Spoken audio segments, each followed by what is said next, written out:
Welcome to my pool.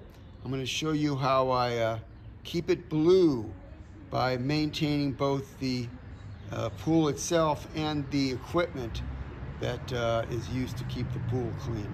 So the first thing I'm going to show you is that something you need to do pretty much every day, especially in the summer. You have to watch your chlorine and pH levels. So I have a kit here, right here. I had to buy a new one because my pH thing here, it turned white on me from the sun. So I got a new one. So I'm going to stick this in here, clear it out. There we go. I'm going to put this over here. I'm going to move the camera. Okay, so here's my testing kit with the water from the pool, and I'm going to put 4 drops, 5, 1, 2, 4, 5, in the chlorine, and over on this side 5 drops to test for the pH. 1, 2, 3,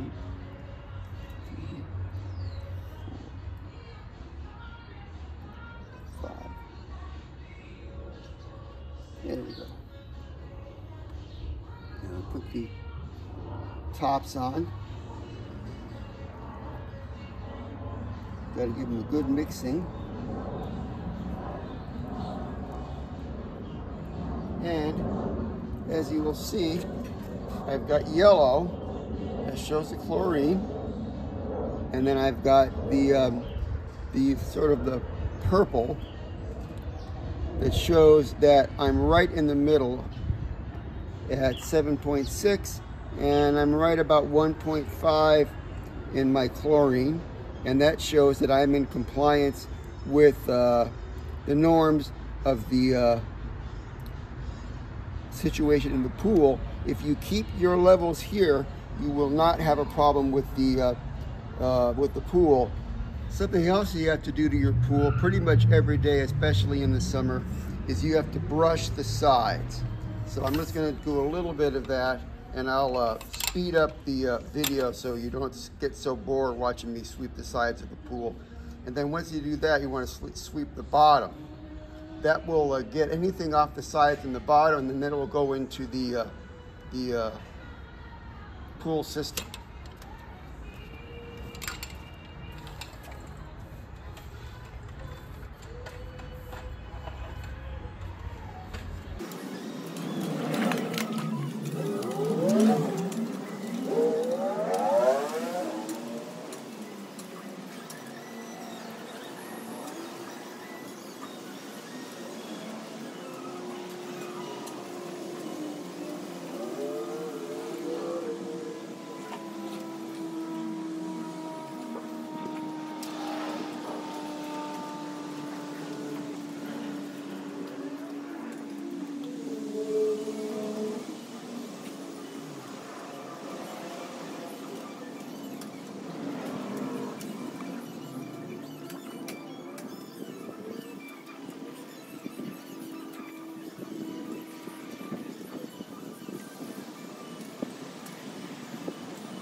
Now, the area that seems to pick up the most unsightly yellow stuff is the stairs.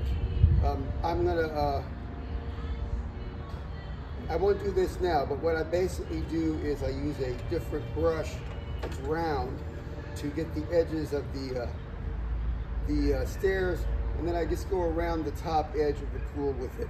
But I won't bore you with that.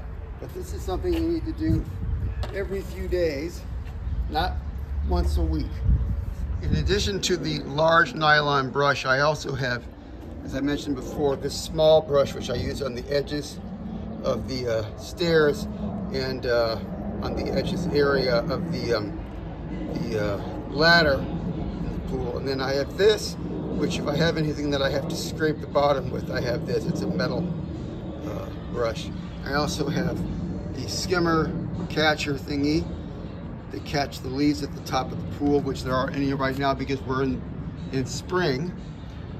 There's the safety puller in kind of thing you have to have. This is made out of metal. And I have the vacuum, which hooks up to the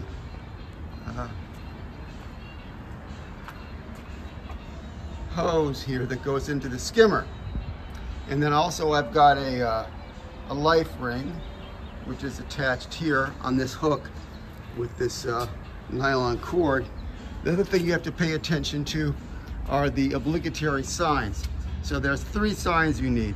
One, which I just replaced recently, is the 6-part sign that mentions everything like how many people can be in the pool, that there's no lifeguard on duty.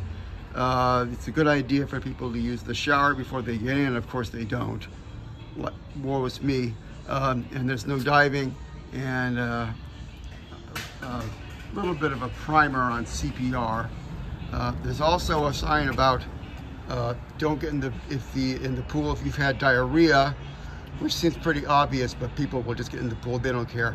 The other thing that you need is a name of a pool sign. I just, doesn't look like it, but I just made a new inside for this. The old inside had gone bad, and this is covered all the way around with silicone, so the water won't get in. And this will be good for a couple of years, and then you gotta tear it apart and do it again. These are what keep the pool clean for the most part. These are chlorine tablets. They glow in the chlorinator. I put in generally 4 at a time. As if the pool chlorine level gets a little bit low, I'll add more of these. And that's how I maintain my pool. They also have acid in them, which you need, and along with chlorine, to keep the pool pH level at the right amount. They also have conditioner. If you don't have conditioner in your pool, the chlorine will evaporate very quickly. Now, sometimes, especially in the summer, you can burn through a lot of chlorine and you'll end up with too much conditioner and too much acid in your pool. That's why you have to keep checking for all 3.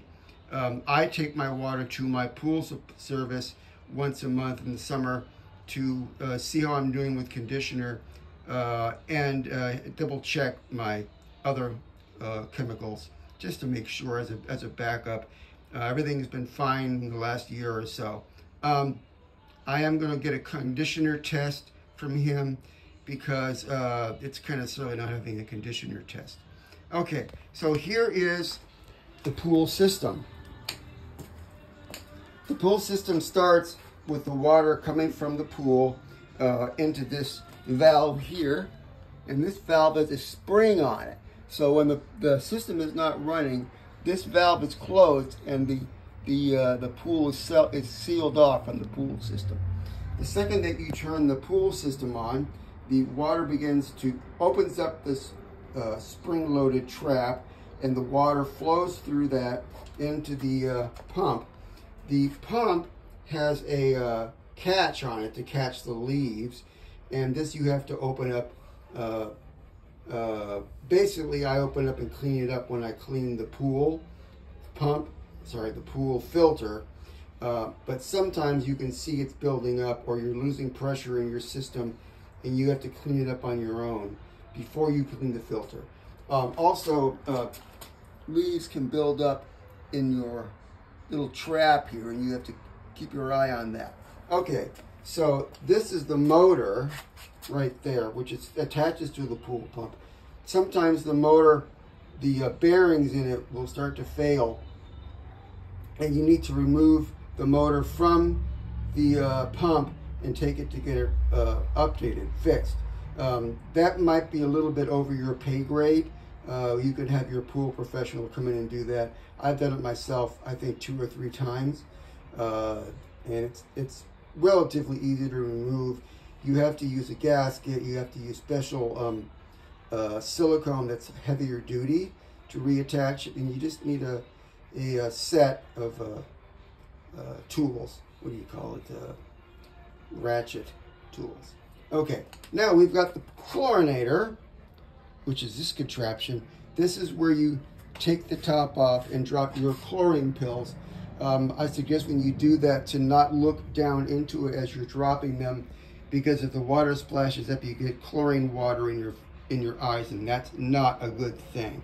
So I put like 4 in at a time, generally.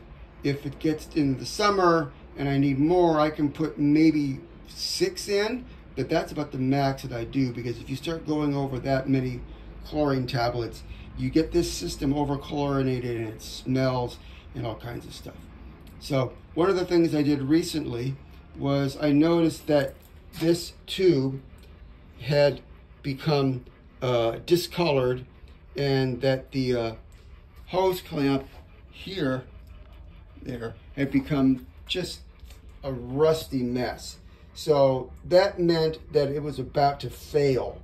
So instead of letting it fail, I replaced it with a new piece of hose and a new hose clamp.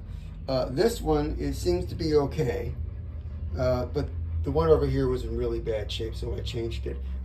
At the end of this video, I'm going to have another video right after it where I show you how I changed it. This is how you, this contraption is you turn this and lift it up, and the water comes out of the pool. You have to release the pressure valve to do that. Okay, so this is the filter. This is where all the fun stuff happens. So on top of this is your meter. And this is another thing that lasts between 2 or 3 years, and it gets corrupted and you have to replace it. It's not that big of a deal. It just screws into the top of the filter. You put a little bit of silicone in and screw it in, and then you're ready to go. Another thing that you have to know how to use is this collar that goes onto the filter. I always make sure I've got some WD-40 here to make sure that it's lubricated. Otherwise you get a creaky sound and you're fighting the thread. So you want to keep it relatively smooth. I always have my, I think it's something 7/8. It's a 7/8. And you undo that. As soon as the tank is empty, you can lift the top off and remove the grids and get them to outside and clean them. The grids look like this. I have some spares. This is the grid. Now, right here, I was trying to. Okay, so this is a mesh. It goes in. This goes into the bottom of the system, and you see here. Here's the hole. This goes into the top of the grid.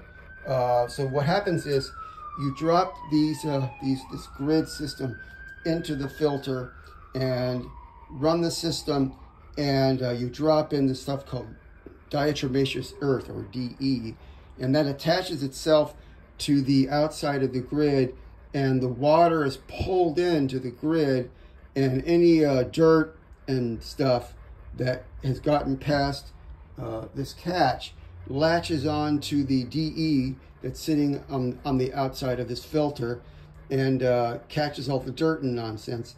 As soon as you start seeing the pressure go into about there or so, you're getting too much pressure in your system, which means you need to clean the system. So you really have to make sure that this is operational, that you can't run the pool without this. When the water does go out, mine goes into the sewer, And because I have a washing machine and a sink in here, I had to develop the ideas for a two-part system. One part is the pool water that comes out, and the other part is the water from the sink and the clothes washer. And I was told by one of the pool inspectors that I had to have an air gap system, so that for some reason, I've never even heard of it, but if we have a catastrophic problem and the sewer backs up, she didn't want a closed system between the pool and the sewer. So what I did was I reduced the I believe 2-inch connector to a 1-inch, which then goes in via another part deep inside of here, about to here, and this is just sort of like a holding system to hold everything together. A lip. Anyway, what happens is when I release the pressure and have it go into the sewer, it goes down into this little 1-inch pipe and into this offshoot, and then into the main line, which then goes into the sewer. So this is sort of my little brilliant way to create an air gap. So it was a little bit tricky to figure all this out. I did have some help with the pool guy. I didn't know how to connect the what do you call it, this to the pump, and there's a special pipe that screws in to the pump, because if you want to redo the plumbing for some reason, you don't want to have to throw away the pump. So it screws in there, and it screws in right there. There we go. So there's the connections for that are screw in with some sort of a gasket stuff. I've covered it with some other silicone product to make sure it's nice and secure. So that's pretty much how I run the pool. And here's my the tubing that I just used yesterday to rebuild the system. And there's my chlorine, and inside of there's my DE, and there's my extra gallon of acid in case I need to add acid. And that's pretty much it. So to maintain the pool, try to use the chlorine tablets exclusively if you can. If you start needing extra chlorine, especially during the summer when it's 110 out here in California, and you have a lot of people going in the pool, you might have to add extra chlorine with the liquid. But it's good to try to not use the extra chlorine, or at least the little amount as possible. One of the things that I've noticed recently is the connection from the chlorinator to this connection here is really in bad shape. The other one's fine, but this one is just, the tubing is deteriorating. If it's this bad on the outside, it's bad on the inside. And the connection here where it goes into this contraption here connects it to the, I guess this is the return line. It's just terrible. So before this blows a gasket, bad sense of humor, I'm going to return this, and I'm going to remove this, and to really crush the, I'm just using, I'm going to take this,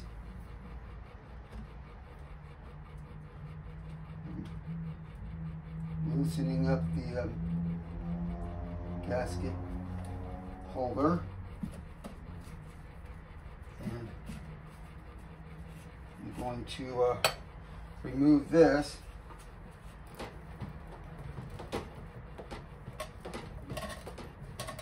Okay. So this is, if I tried to move this, it would just kink and it would break. So I'm going to clear this off. At some point, maybe in the next year or so, I'll replace this whole contraption here. I have extras of these.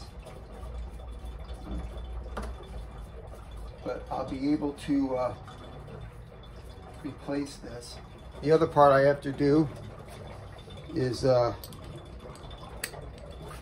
connection here. This is a compression fitting as well, but it's a little bit different. Boy, that's tight. And I have to get a wrench. So I'm going to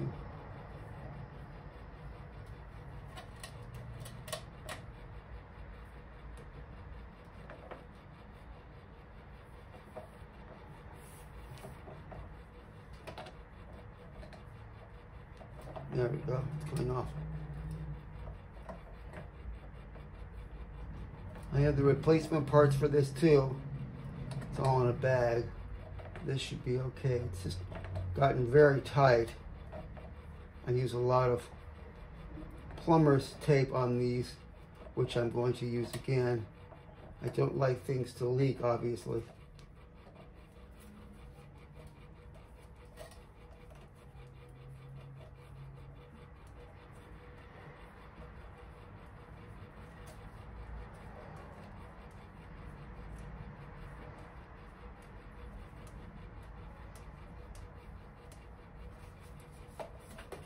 Okay, so when I come back, I'm going to cut a new piece of, wow, lots of chlorine. Wow. Okay, when I come back, I'm going to put a new piece on here.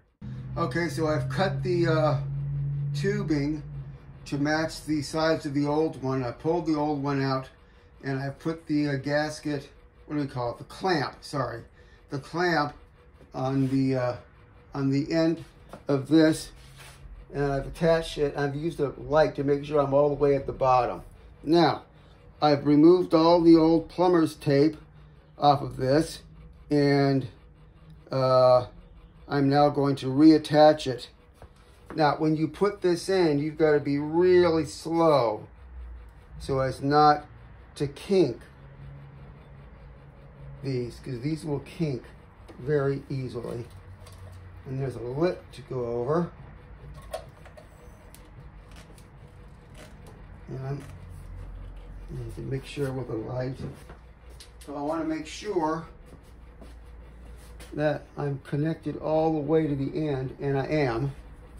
So now what I got to do is ride this up and turn this off. And get this to catch on these threads.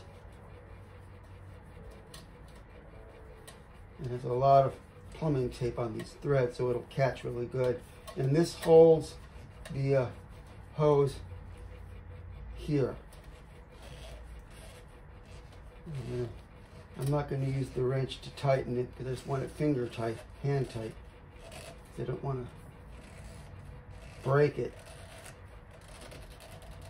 Okay, now let's plug this back in.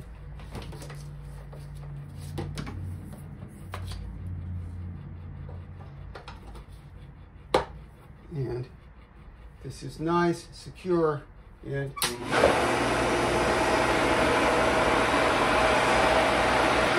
the pressure for the scene. There we go.